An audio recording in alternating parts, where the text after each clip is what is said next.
नमस्कार, news 18 India पर आप सभी का स्वागत। नंबर 1 चैनल का नंबर 1 शो साजिश देख रहे हैं आप। मैं हूं आपके साथ मोनिका ठाकुर। साजिश में आज आपको दिखाएंगे गाजा की गलियों में चल रहे युद्ध की सबसे नई तस्वीरें।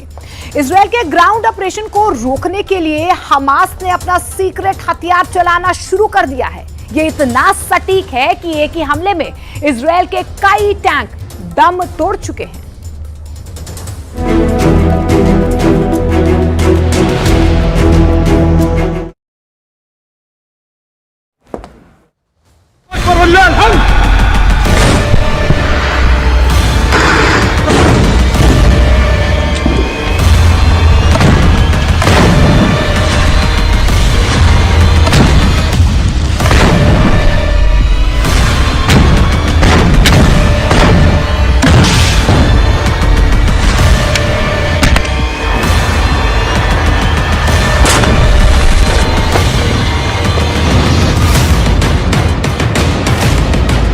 हमास के इस वीडियो ने तेल अवीव से लेकर वॉशिंगटन डीसी तक हड़कंप मचा दिया है।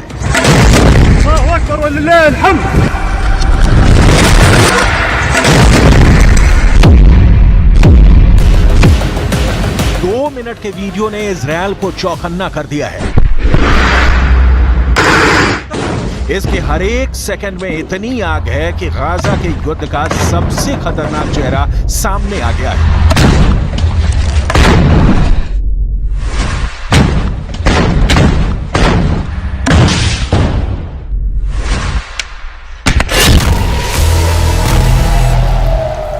इजरायल में माना जा रहा है कि अगर हमास के इस खतरे से नहीं निपटा तो गाजा में उसे हार का सामना करना पड़ सकता है।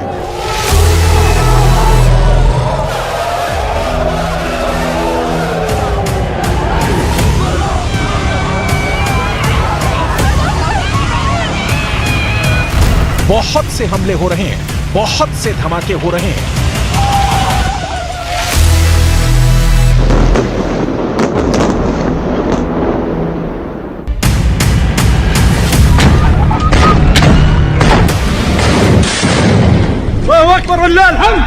इजरायल के टैंकों और बख्तरबंद गाड़ियों को हमास चुन चुन कर मार रहा है।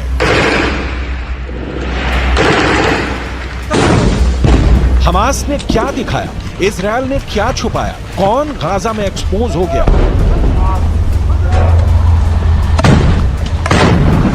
इसकी फायर पावर में दम है और किसने 24 घंटे के अंदर कौन सा बड़ा दावा किया है? 2 मिनट के अंगारों से भरे इस वीडियो में सब कुछ पैक है।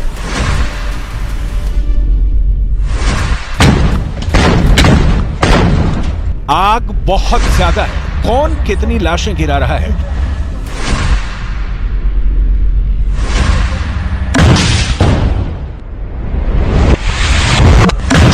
आप जानकर चौंक जाएंगे। इस वीडियो को अब डिकोड करते हैं। एक एक सेकंड बहुत ध्यान से, बहुत गौर से देखिएगा।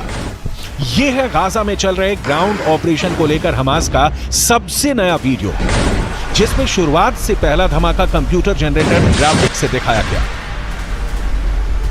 इसके बाद आती है वो तस्वीरें जिसमें हमास के हमले की बड़ी शुरुआत होती है।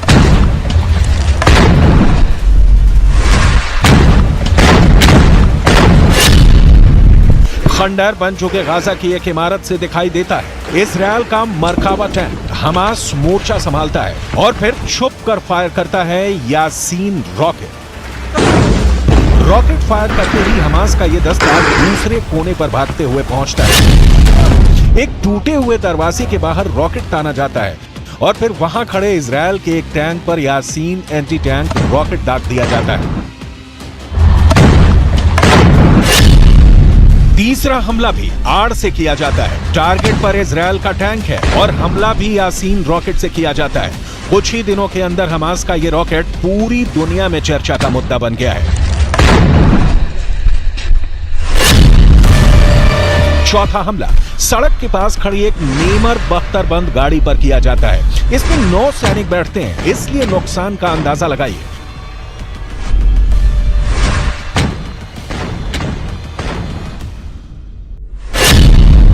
पांचवें हमले के लिए हमास का एंटी टैंक दस्ता फिर गली में आता है। इसके गली के एक मुहाने पर खड़े इजरायल के मरकाबा टैंक को यासीन रॉकेट से टारगेट किया जाता है। निशाना सटीक लगता है, हमलावर स्क्वाड फिर छुप जाता है। यही होता है गोरिल्ला युद्ध।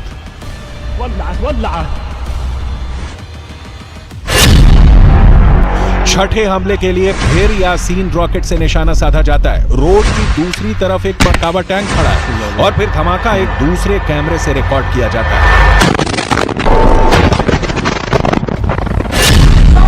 सातवां टैंक बहुत ही खतरनाक है। हमास का एंटी टैंक दस्ता फिर से नेमर बख्तरबंद गाड़ी से टारगेट करता है। दूसरी सिर्फ 20 से 25 मीटर। ऐसे हमले इजरायल को बहुत गहरे जख्म दे रहे हैं। हमास छुप कर हमला कर रहा है और इजरायल के पास इसे काउंटर करने के लिए गाजा में और गहरा जाने के अलावा कोई रास्ता नहीं। आठवां हमला एक बुलडोजर पर होता है। ये है इजरायल का बख्तरबंद बुलडोजर D9। हमास इस पर रॉकेट से वार नहीं करता, बल्कि इस पर पेट्रोल डालकर आग लगा देता है।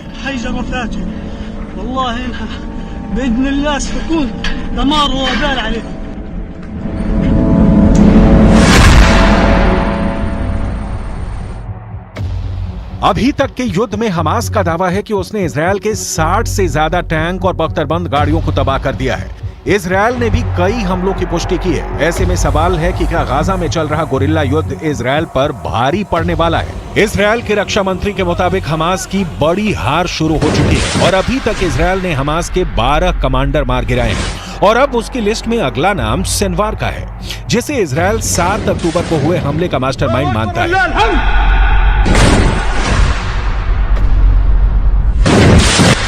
המסגרות האלה הולכות ומתכרסמות, הולכות ומתפרקות כתוצאה מהפעולה הנחושה של לוחמי צה"ל. אני יכול לומר לכם ש12 מפקדי גדודים של ארגון הטרור חמאס כבר חוסלו והיד עוד נטויה. אנחנו נגיע לכולם, לשרשר את הפיקוד ולמחבלים שבשטח. लेकिन इजरायल के पास अभी तक अपनी कामयाबी दिखाने के नाम पर सिर्फ गाजा पर हवाई बमबारी के अलावा कुछ नहीं।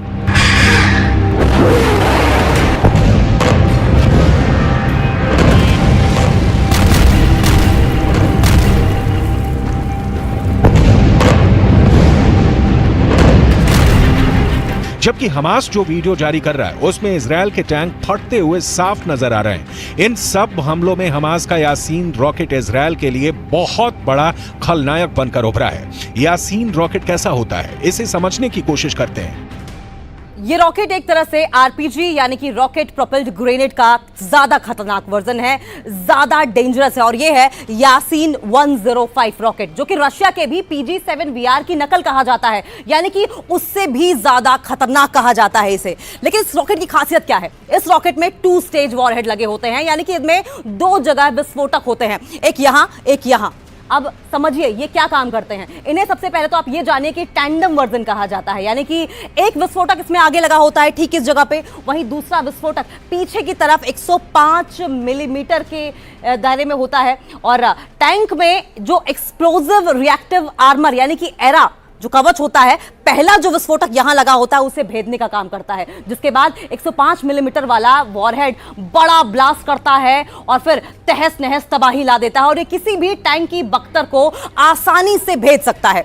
एक बार ये वॉरहेड टैंक में घुसता है तो समझ लीजिए कि अंदर जो भी होगा वो जल जाएगा, उसके चिथड़े उड़ जाएंगे, उसके बचने की कोई उम्मीद नहीं होती है। और इसी रॉकेट से 7 अक्टूबर को जब हमास ने इजराइल के टैंक पर हमला किया था तो फिर उस बाद अंजाम क्या था हम सभी ने देखा था।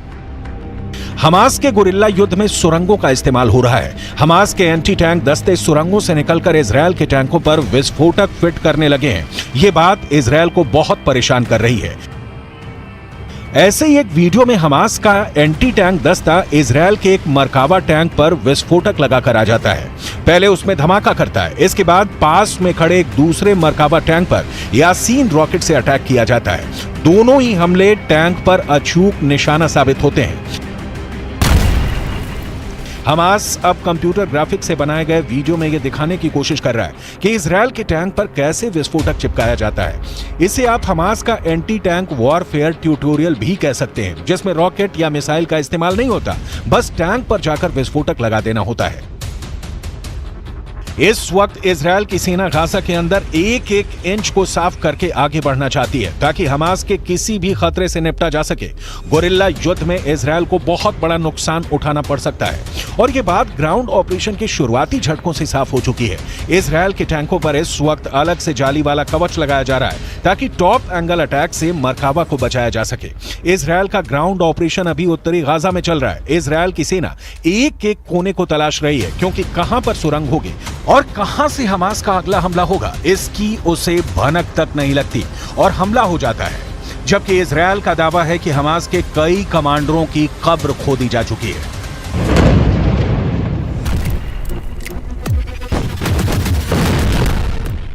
סופגים מכות קשות ואנחנו מפרקים גדוד אחרי גדוד. אפשר לראות כאן את אזורי העיר עזה.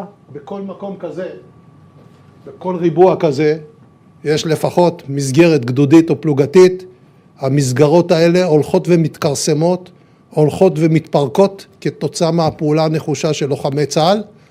אני יכול לומר לכם हमास के नए नए वीडियो आ रहे हैं जिसमें गली मोहल्लों से युद्ध दिखाया जा रहा है। हर जगह यासीन रॉकेट ही हमास का सबसे सटीक हथियार साबित हो रहा है।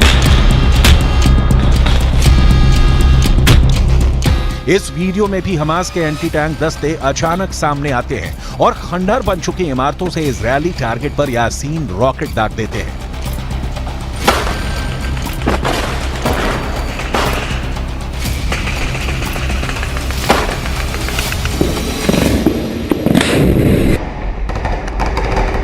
रॉकेट को हमास ने अब अपनी जरूरत के मुताबिक तैयार कर लिया है और वो इजराइल के टैंकों और बख्तरबंद गाड़ियों पर इससे हमला कर रहा है। इजराइल टैंकों के खिलाफ ये काफी कारगर माना जाता है। आप सोचिए कि इजराइल तो पहले ही अपने एडवांस आर्मामेंट्स के लिए जाना जाता है और इजराइल सबसे ज्यादा अपनी सेना की सुरक्षा में खर्च करता है। अब इजराइल के टैंक्स को भी अगर ये भेद पा रहा है, उसके कवच को भी अगर ये भेद पा रहा है, तो समझिए ये कितना ज्यादा डेंजरस है, इसकी मारक क्षमता कितनी ज्यादा है।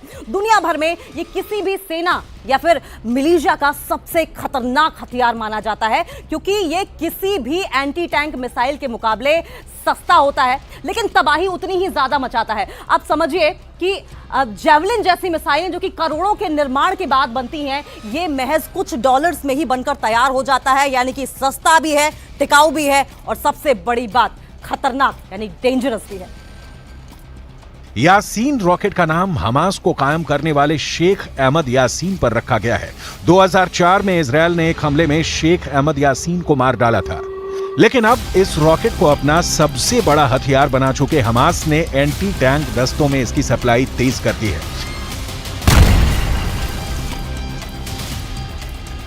यही वजह है कि गाजा का गोरिल्ला युद्ध शुरुआत के साथ ही बहुत ही खतरनाक स्टेज में पहुंच चुका है। इजरायल की लगातार बमबारी के बीच हमास के पास इस वक्त सड़कों पर लड़ने के लिए इससे बेहतर हथियार नहीं है। ये बात इजरायल भी जानता है और उसके सामने इस रॉकेट का तोड़ निकालना बहुत बड़ा चैलेंज बन चुका है।